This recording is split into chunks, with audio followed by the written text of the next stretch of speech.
Alhamdulillah Nabi besar Muhammad SAW yang kita nantikan sahabatnya di yaumil qiyamah. Amin ya rabbal alamin. Sesuai dengan undangan hari ini, yaitu sosialisasi SPMB, seleksi penerimaan murid baru, yang insya Allah kurang lebih ada 62 yang kami undang hari ini. Belajar dari tahun kemarin kami itu mengundang ketua MKKS SMP dari 33 itu yang hadir hanya satu, yaitu Pak Ketua, dan karena masukan dari berbagai pihak akhirnya kami mohon izin dengan Bu Kacaprin untuk semuanya kita undang 33. Jadi alhamdulillah, terima kasih, hari ini saya berbahagia karena Pak Camat, Bu Lurah, kepala sekolah banyak yang hadir, dan mudah-mudahan acara nanti akan berjalan lancar. Jadi selamat datang di SMA Negeri 1 Metro di conference. Saya berikan sambutan selaku tuan rumah sekaligus Ketua MKKS Kota Metro. Selanjutnya perlu kami sampaikan bahwa kegiatan sosialisasi hari ini adalah salah satu bagian atau tahapan seleksi penerimaan murid baru yang sudah berjalan 2 tahun menggantikan PPDB atau penerimaan peserta didik baru. Jadi sudah 2 tahun ini kita melaksanakan SPMB itu di menteri yang baru dan gubernur baru. Oleh karena itu nanti akan disampaikan secara jelas. Terima kasih Pak Agus sudah datang ke MKKS SMP. Dan kami juga memandang perlu bahwa kegiatan ini perlu disosialisasikan dan supaya diketahui oleh semua pihak yang berkait langsung dengan masalah seleksi penerimaan murid baru. Ada beberapa perubahan yang krusial yang tahun ini kita mulai, yaitu adanya slogan Pak Gubernur, no titip, no justip. Jadi tidak ada titip-titipan, tidak ada jasa titipan.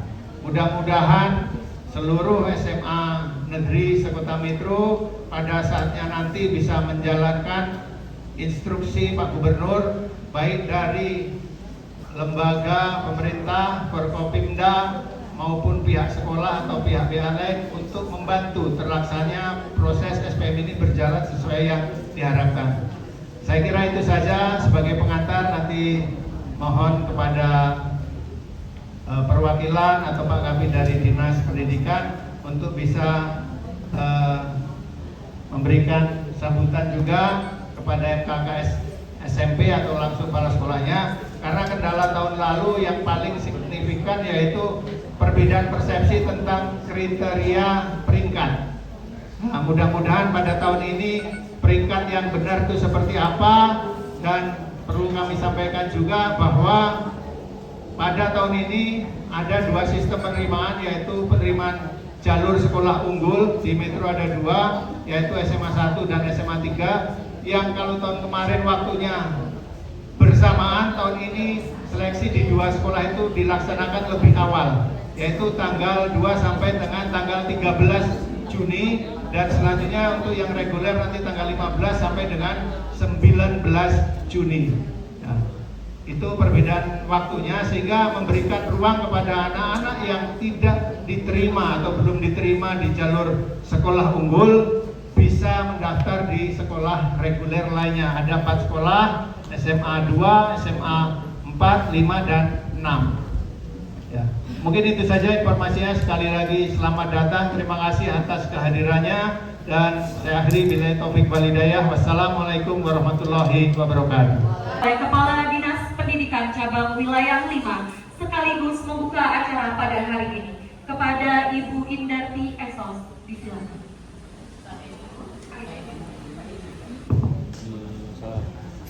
Dari semua pihak untuk tidak menerima titip dan tidak menjadi jasa penitip atau justip atau jasa penitipan.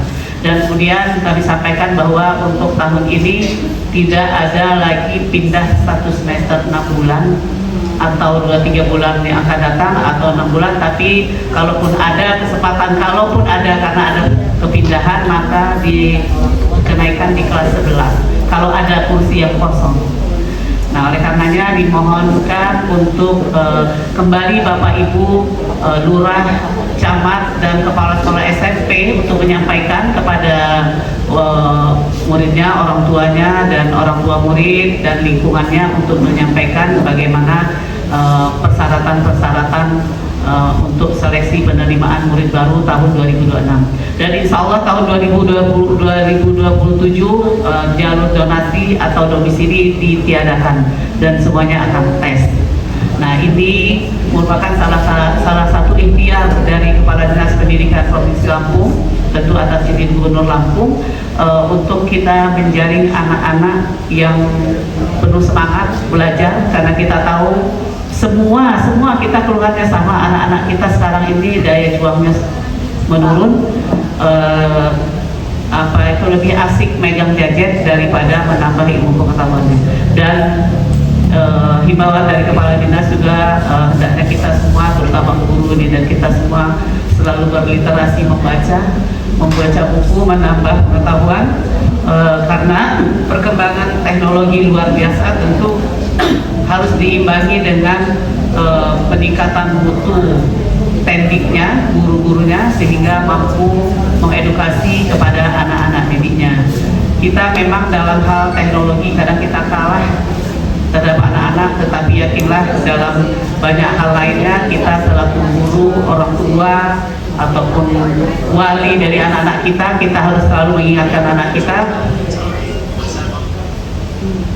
PM kita rendah ini tentu menjadi pemicu dari pemerintah Provinsi Lampung, yang salah satunya adalah dari sektor pendidikan, ada juga dari kesehatan dan dari faktor ekonomi. Nah, kita ambil bagian dari sektor pendidikan. Salah satu upaya dilakukan kemarin, mungkin mendengar juga yang orang tuanya dimintai nomor NIK anak dan nomor KK. Ini merupakan kerjasama dari Kementerian Pendudukan Capil ya, Pendudukan dan Catatan Sipil, untuk merubah KK yang sudah lulus dari Kementerian, kemudian dari Disduk Capil Provinsi bekerjasama dengan Disduk Capil Kabupaten Kota untuk segera merubah nama di dalam KK yang anaknya sudah lulus jenjang pendidikannya pada jenjangnya. Karena kadang-kadang ya, kalau yang memang KK-nya update terus, kadang-kadang beberapa warga masyarakat kita mengupdate perubahan KK itu kalau diperlukan saja. Oleh karenanya, kalau yang sudah lulus SD, SMP, SMA, maka akan otomatis, terutama yang menengah, otomatis sudah berubah di KK-nya, walaupun belum tercetak, tetapi sudah terupdate, datanya sudah sinkron, nyambung lah ya dengan aplikasi-aplikasi yang ada. Nah, sehingga nanti suatu saat ketika kita membutuhkan mencetak KK, kita sudah dapat, insya Allah sudah dapat data anak kita yang lulus pada levelnya sudah berubah. Nah, itu kemarin makanya ada salah satu usaha ini, karena untuk salah satu kriteria adalah IPM itu angka putus sekolah. Kita berharap Bapak Ibu semuanya tolong untuk terutama pamong nih ya, lurah yang ada sampai ke jenjang RT, untuk selalu menyampaikan himbauan untuk anak-anak, untuk warganya agar tetap melanjutkan pendidikannya. Kalau tidak mampu dibicarakan, dikomunikasikan dengan baik, karena ada peluang-peluang lain, baik itu di sekolah yang ada, yang formal, maupun nanti ada sekolah terbuka dan sebagainya. Kemudian kita berharap angka putus sekolah itu bukan angka dari SD tidak melanjutkan ke SMP, tetapi tidak punya ijazah SD, tidak punya ijazah SMP, dan atau tidak punya ijazah SLTA, SMA sederajat. Kalau dia putus di kelas 1 atau kelas 2 atau kelas 3 belum punya ijazah. Diharapkan ketika misalnya di perjalanan ada menemukan masalah, misalnya kenakalan dan sebagainya, sepanjang masih bisa kita bantu, tapi kalaupun tidak, kita diharapkan untuk membantu mendaftarkan anak-anak tersebut untuk ke PKBM yang ada di sekitar kita, karena angka putus sekolah itu sangat tinggi di Provinsi Lampung. Bukan angka partisipasi sekolah. Kalau partisipasi itu tamat SMA nggak melanjut, tamat SMP tidak melanjut. Nah, ini kita berharap kita jadi malu karena IPM kita ke 35 dari 38 provinsi, jadi cuma di bawah kita itu yang lebih parah dari kita Papua. Walaupun Metro Bandar Lampung itu IPM-nya tinggi karena banyak perguruan tinggi di sini dan di Bandar Lampung.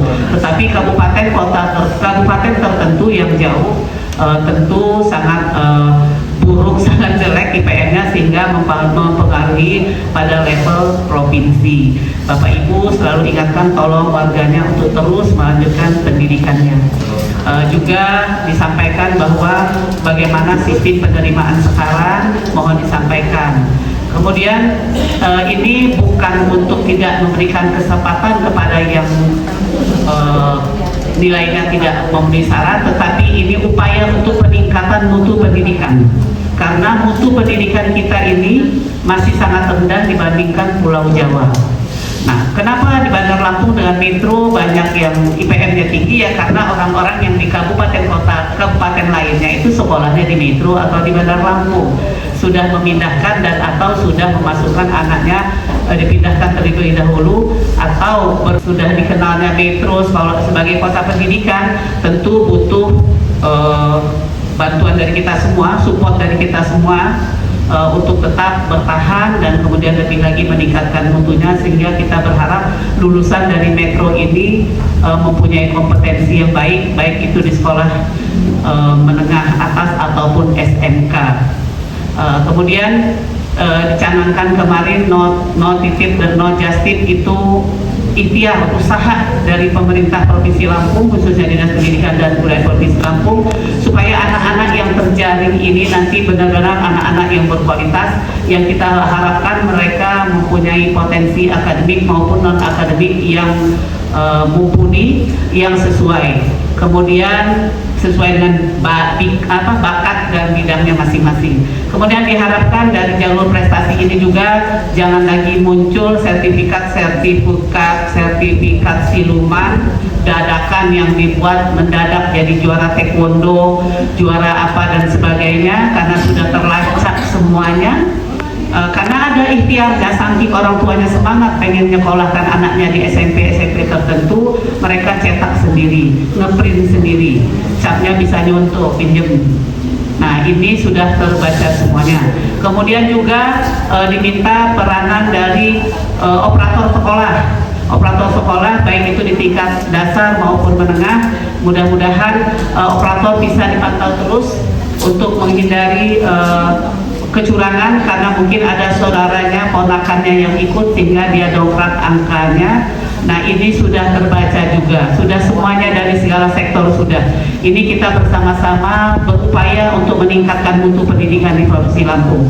Kalaupun jalur afirmasi bagi mereka yang kurang mampu, tentu pemerintah juga mengakomodasi mereka untuk tetap bisa bersekolah melalui jalur afirmasi. Tapi mudah-mudahan jalur afirmasi yang masuk juga kita harapkan anak-anak yang berkompeten, anak-anak yang masih punya semangat juang untuk belajar.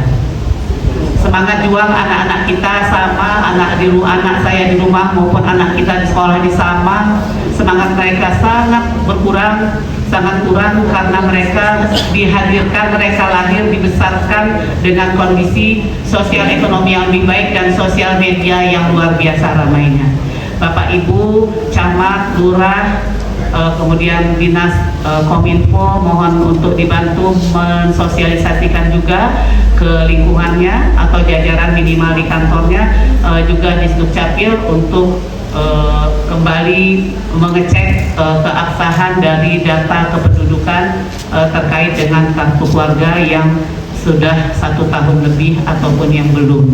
Kemudian dari Kemenak juga mohon kerjasamanya mungkin dalam hal prestasi non akademik ya, bidang hafiz Quran tetap diberikan peluang 3%. Mudah-mudahan kita memang anak-anak itu memang punya sertifikat dan memang mampu menghafalnya dengan baik. Jangan sertifikatnya banyak hafalannya, begitu dites grogi atau memang nggak tahu palsu grogi sehingga hilang semuanya. Pernah terjadi dan saya ikut menyaksikan. Nah, kemudian selanjutnya nanti Pak Holid dan Pak Ibnu mungkin secara bergantian akan menyampaikan jumlah dan juknis terkait dengan SPMB tahun 2026. Disampaikan ke anak-anak kita yang masih SMP, Bapak Ibu semuanya, bahwa nanti tidak ada lagi jalur zonasi atau domisili, tetapi semuanya tes. Nah, pada tahap awal ini adalah sekolah unggulan. sekolah unggulan. Kemudian di Bandar Lampung ada 2 sekolah role model yang sedang digodok regulasinya, SMA Negeri 2 dan SMA 9 Bandar Lampung menjadi sekolah role model. Jadi SMA-nya nanti ada uang komitenya, ada berbayarnya. Karena kita kalau mau cari mutunya bagus tentu butuh dana. Kita sudah ketinggalan jauh dari sekolah-sekolah swasta, Al-Kausar, atau mungkin di Metro ini ada Muat, di Lampung Timur ada Baitul Muslim yang bisa nembus UI, UGM dan sebagainya. Walaupun mereka lebih mudah jauh daripada sekolah negeri yang ada. Semangat kita bersama untuk meningkatkan kompetensi anak-anak, mudah-mudahan diberi kelancaran dan kita harus mendukung. Jangan nanti sudah ada masuk SMS ke saya, Bu, tolong titip. Saya sudah ditanya kemarin, saya langsung kirim juknisnya. Kebetulan saya sudah ada file siap, jadi begitu ada yang mau bisa nolong di SMA 2 Bandar Lampung nggak, langsung saya forwardkan juknis hasil yang lebih maksimal. Terima kasih atas kehadiran Bapak Ibu, mohon maaf sudah terlambat. Mudah-mudahan waktu yang sedikit ini bisa efektif. Terima kasih. Saya akhiri, billahi taufiq wal hidayah. Wassalamualaikum warahmatullahi wabarakatuh. Dengan mengucapkan Bismillahirrahmanirrahim, sosialisasi SPMB tahun 2026 di Kota Metro dengan ini dinyatakan dibuka. Terima kasih. Di Kalianda itu ada 3, SMA 1 Kalianda, 2 Kalianda dan 1 Natal. Dan beberapa sekolah lagi ada 35 sekolah lagi. Nanti kita setidaknya yang perlu kita ketahui itu yang beririsan berdekatan dengan wilayah kita itu ada sekolah unggul yang kita harus tahu. Karena itu bisa digunakan sebagai untuk pilihan kedua. Soalnya kalau mentok di Metro itu hanya 1 dan 3, ada syarat-syarat yang nggak bisa diambil nanti karena terkait dengan jalur. Baik, ini dasar hukumnya saya kira tidak jadi masalah. Ini harus kita tahu. Nah, prinsipnya sama Bapak Ibu, bahwa ada 5 prinsip yang harus ditegakkan selama pelaksanaan SPMB. Pertama adalah objektif, harus ada kejelasan, kemudian terbuka atau transparan, bisa diumumkan ke publik. Ini sudah mulai dari awal akhir sudah mulai dipublikasi, dan setiap sekolah itu wajib menjawab pertanyaan masyarakat kalau ada yang bertanya terkait dengan juknis. Kalau nanyanya terkait dengan bagaimana cara, kita harus jawab. Tapi kalau menjawab, Pak, saya dipastiin yang masuk di SMA 1 bisa. Jadi semua biaya ditanggung oleh bantuan operasional sekolah ataupun BUPD Provinsi Lampung. Baik, Bapak, afirmasi, prestasi dan mutasi. Kemudian berapa kuotanya? Nah, kuota ini nanti berkaitan dengan daya tampung. Jadi ada kuota minimal di jalur domisili 30%, dikalikan 360, 108 di sini yang bisa ditampung. Kemudian prestasi 35%, kemudian afirmasi dan mutasi. Nah, kita satu-satu dulu. Untuk jalur domisili, ini agak sedikit berbeda. Saya terangkan dulu yang sekolah unggul. Untuk sekolah unggul, jalur ini sebetulnya punya syarat yang harus dipenuhi bahkan oleh pemerintah Provinsi Lampung. Nah, itu berarti wilayah mana yang ditetapkan nanti di dalam link yang ada tadi yang masuk dalam juknis. Nanti di sini saya buka. SPMB ini kita berharap ini benar-benar berlaku adil dan jujur. Jadi tidak ada titip menitip dan tidak ada jasa titipan. Nah, jadi kepada yang misalnya memang kurang mampu, ada jalur afirmasi tetap diberikan minimal 30%. Kemudian yang jalur perpindahan orang tua 5%. jalur prestasi itu 35% dibagi menjadi prestasi akademik dan non akademik, dan jalur domisili itu 30%. Nah, untuk tahun 2027-2028 jalur domisili atau zonasi itu akan dihilangkan karena semuanya diharapkan nanti akan melalui jalur tes. Nah, tahun ini masih ada, tapi tetap tes. Yang tidak tes adalah jalur afirmasi dan jalur perpindahan orang tua. Jadi hanya seleksi berkas. Kalau untuk domisili dan prestasi tetap diadakan tes TPA yang meliputi 3 pelajaran, matematika 30 soal, bahasa Inggris 15 soal, dan bahasa Indonesia 15 soal. Ya, ini masih ada waktu kurang lebih 3 minggu. Siapkan anak, kejar, belajar. Mudah-mudahan masih ada kesempatan. Kontrol, orang tuanya kontrol ya, karena takutnya nanti setelah daftar juga hati-hati dengan kuota, atau diisi malam habis, besoknya tes kuotanya habis. Kemudian kontrol anak-anak, masih ada peluang untuk belajar kurang lebih 3 minggu ini. Mudah-mudahan mereka bisa ikut. Tapi andaikan mereka sudah ikut di tes di sekolah 2 sekolah unggulan tersebut belum rezekinya, masih ada sekolah reguler yang akan dibuka setelah tanggal 12 Juni. Kita menjaring anak-anak yang benar-benar yang memang punya potensi akademisnya lebih bagus atau prestasi akademis maupun akademis itu bisa terjaring di sekolah unggulan, dan ini memberikan kesempatan kepada mereka yang memang pengen sekolah di sekolah unggulan. Dan kalau sudah lulus di sekolah unggulan maka tidak boleh lagi dia mendaftar di reguler, sudah dikunci. Nah, ya salah satu adalah misalnya prestasi non akademis. Prestasi non akademis itu misalnya buat sertifikat atau piagam palsu, itu banyak dilakukan beberapa waktu yang lalu. Juga pernah ada hafiz Quran. Apakah memang dia benar-benar hafiz Quran atau sertifikatnya palsu? Karena pernah terjadi begitu di tes nggak bisa gitu, atau mungkin karena grogi, ya nggak tahu juga ya. Kemudian ada juga yang sertifikat misalnya taekwondo juara apa gitu, ternyata itu bodong. Terkait operator seperti apa, Bu? Ya. Terkait operator sekolah sendiri. Operator juga sudah ditegaskan oleh Kadis kemarin, operator untuk tidak bermain-main merubah angka tes, merubah nilai, karena itu akan disanksi. Tentu akan sangat terpantau bagaimana, kan bisa disandingkan juga dengan hasil rapor anak itu dengan hasil tes itu. Kalau terlalu timpang ya mungkin terlalu menyolok, dan mudah-mudahan operator bisa amanah dan jujur, karena kita ingin memberikan kesempatan kepada anak-anak yang memang lebih berprestasi untuk ikut seleksi duluan di sekolah unggul.